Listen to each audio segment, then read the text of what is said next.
মেঘনা ও সাগর দুজনের সংসার, তাদের কোনো সন্তান নেই। সাগর নৌকা চালিয়ে তাদের দিন কাটায়।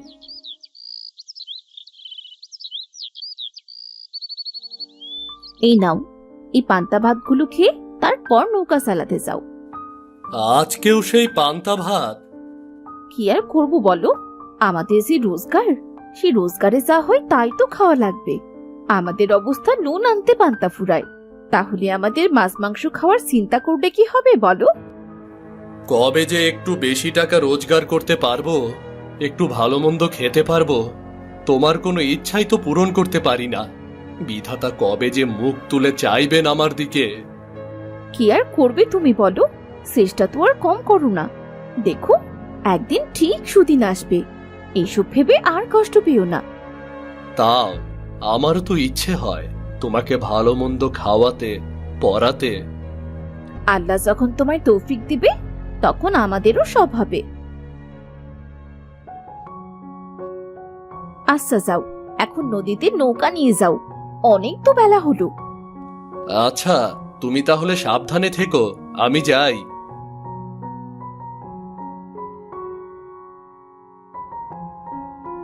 এদিকে মেঘনার অনেক বাগান করার শখ, সে চাল কুমড়োর গাছ লাগিয়েছে। মেঘনার গাছে দুটো মস্ত বড় চাল কুমড়া ধরেছে। দেখছি অনেক বড় বড় চাল কুমড়া হয়েছে। এতগুলো গাছে রাখলে বৃষ্টি এলে তো সব নষ্ট হয়ে যাবে। তার থেকে পেরে আমি ঘরে নিয়ে রেখে দিই, উনি ঘরে আসলে বাজারে বিক্রি করতে পাঠাবো, তাহলে কিছু টাকা পয়সাও আসবে।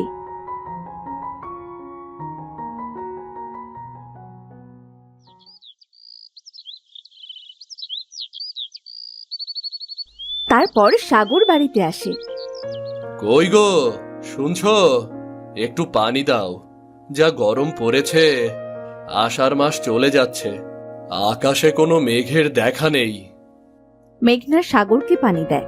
সাগর এক নিঃশ্বাসে সবটুকু পানি পান করে, আর মেঘনা সেখানেই দাঁড়িয়ে থাকে। কি হয়েছে বউ, কিছু বলবে? হ্যাঁ, আসলে আমার চাল কুমড়ো গাছে বড় বড় দুটো চাল কুমড়ো হয়েছে। চাল কুমড়ো দুটো বাজারে বিক্রি করে দিয়ে আসো তো, তাহলে কটা বাড়তি পয়সা আসবে। বৃষ্টির দিনে মাছের মাথা দিয়ে চাল কুমড়ো খেতে যে কি মজা, আর আমাকে তুমি বিক্রি করতে পাঠাচ্ছ? আমরা আবার মাছ পাবো কোথায়? সে মাছের মাথা দিয়ে চাল কুমড়ো রান্না করব, তার সে বিক্রি করে দেওয়াই তো ভালো। হ্যাঁ, তাও তো ঠিক কথা। আমার খুব ইচ্ছা করছে জানো, মাছের মাথা আর চাল কুমড়োর তরকারি, সাথে গরম ভাত খেতে। হ্যাঁ, আমি তো জানি মাছের ঝোল ভাত তোমার খুব প্রিয়, কিন্তু কি করব বলো তো, আমাদের কি মাছ কেনার মতন টাকা আছে নাকি? আমাদের অভাবের সংসারে আবার প্রিয় অপ্রিয়, দুবেলা নুন ভাত পাই, এটাই অনেক। আচ্ছা থাকো, আমি তাহলে বাজারে যাই, কুমড়াটা বিক্রি করে আসি, তাহলে তো অন্তত কটা টাকা পাওয়া যাবে।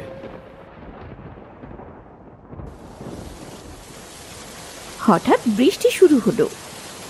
এই বৃষ্টির মধ্যেই বাজারে যাবে? আচ্ছা, একটা চাল কুমড়ো তুমি বিক্রি করে মাছ কিনে আনো, আর আরেকটা চাল কুমড়ো দিয়ে মাছ দিয়ে রান্না করবো না হয়। হ্যাঁ যাই, ঘরে বসে থেকে আর কি করব, চাল কুমড়াটা বিক্রি করতে পারলে কিছু নুন ভাত জুটে যাবে।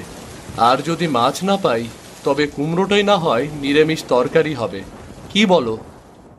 আচ্ছা যাও, তবে সাবধানে যেও।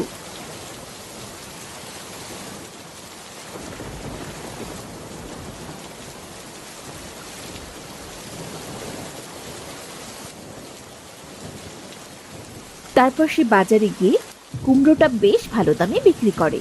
এরপর সে তার জেলে বন্ধুর কাছে গিয়ে সেই টাকা দিয়ে একটা মাছ কিনে আনে। বন্ধু, আজকে বাজারে মাছের দাম কেমন?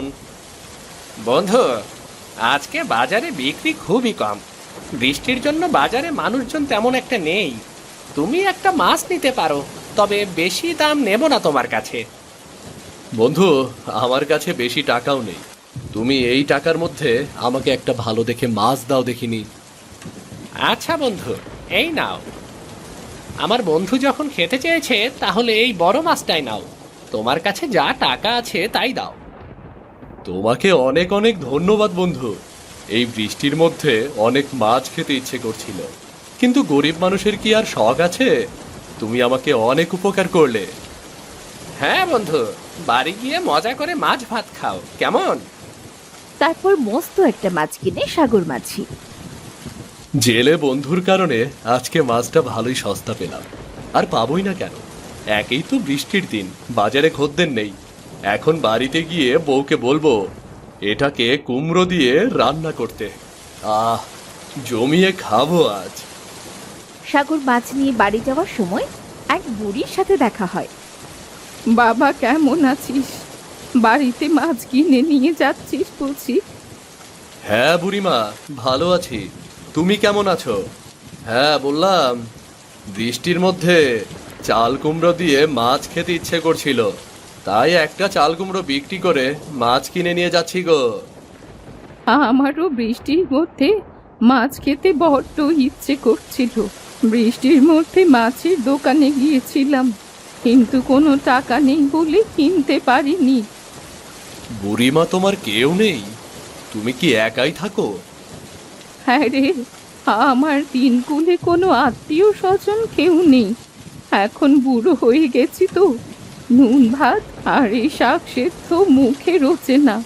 একটু ভালো মন্দ খেতে ইচ্ছে করে, কিন্তু বিধবা এই বুড়ির খোঁজ কে রাখবে বলো তো বাবা? হ্যাঁ বুড়িমা, আমাদেরও একই দশা। একটু মাছ ভাত খেতে ইচ্ছে করে, কিন্তু টাকার অভাবে নুন ভাত খেতে হয়।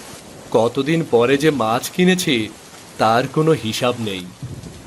হ্যাঁ রে বাবা, আমিও যে কতদিন ভাত মাছ খাইনি।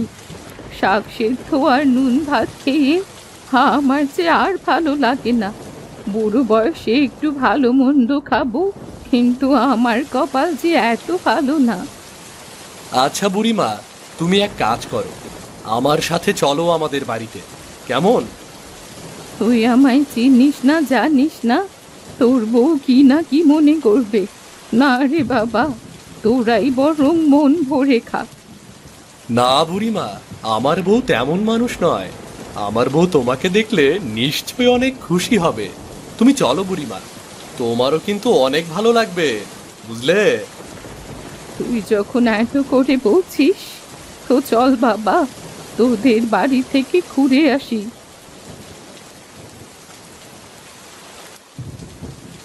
সাগর বুড়িকে মেহমান বানিয়ে ঘরে নিয়ে যায়।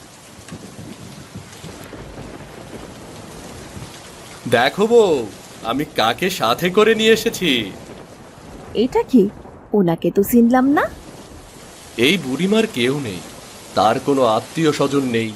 তার অনেক মাছ ভাত খেতে ইচ্ছে করছিল, তাই সে বাজারে মাছ কিনতে গিয়েছিল, কিন্তু টাকার অভাবে কিনতে পারেনি। আমার সাথে রাস্তায় দেখা হলো, আমি তাকে সাথে করে নিয়ে এলাম। নিয়ে এসেছো, বেশ ভালোই করেছো, কিন্তু কি খেতে দেব? আমাদের ঘরে তো ভাত ছাড়া আর কিছুটি নেই। এই দেখো, একটা চাল কুমড়ো বিক্রি করে সেই টাকা দিয়ে একটা মাছ কিনেছি। এখন আমরা চাল কুমড়ো দিয়ে মাছ রান্না করে বৃষ্টির মধ্যে মজা করে খাবো। আচ্ছা, ভালো করেছো, দাও আমি রান্না করে নিয়ে আসি। তোমরা দুজনে বসে গল্প করো গে। আচ্ছা ঠিক আছে, তাড়াতাড়ি রান্না করে নিয়ে আসো তো, আর সহ্য হচ্ছে না।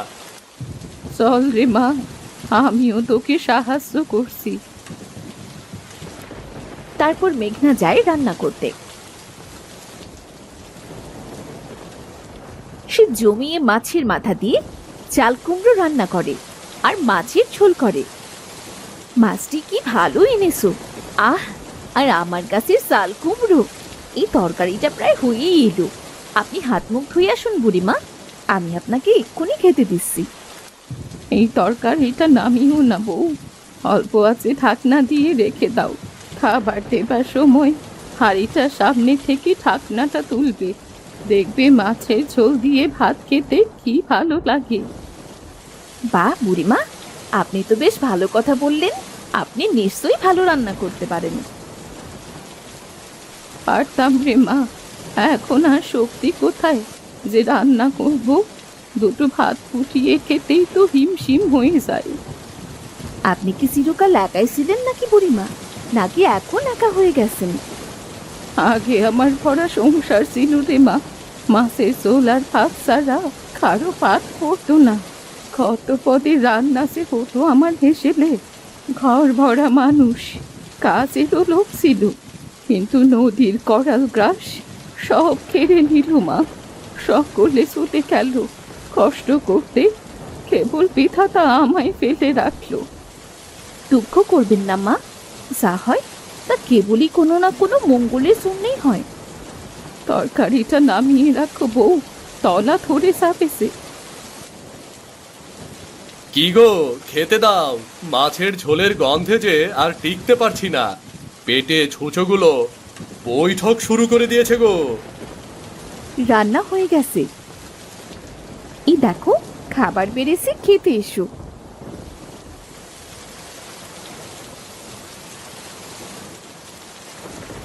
দেখেই খেতে ইচ্ছে করছে, কতই না মজা হয়েছে। আহ, কতদিন বাদে মাছ খাবো। বুড়িমা, বসো খেতে, আর তুমিও বসো, আজকে তৃপ্তি করে খাও। হ্যাঁ রে, আমিও কতদিন বাদে মাছ খাবো, তার কোনো হিসেব নেই। ভাত আর শাক সিদ্ধ দিয়ে খাওয়া লাগে সব সময়। হ্যাঁ বুড়িমা, আজকে তোমার যতটুকু লাগে মন ভরে খাও।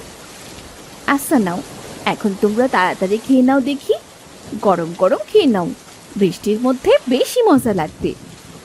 তারপর বৃষ্টির মধ্যে তারা মজা করে মাছের মাথা দিয়ে চাল কুমড়ো আর মাছের ঝোল খেলো।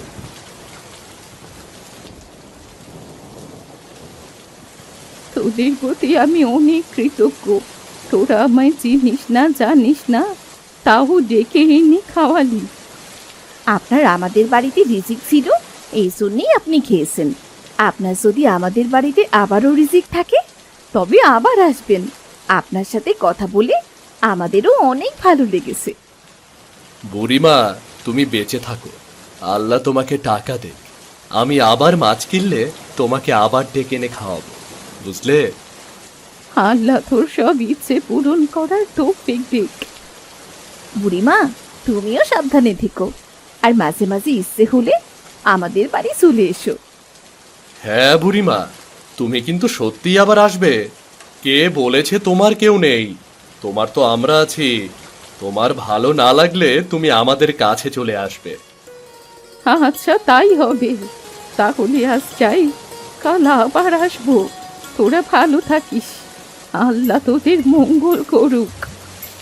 আচ্ছা বুড়িমা, তুমি তাহলে সাবধানে যেও। তারপর বুড়ি তার বাড়িতে চলে যায়।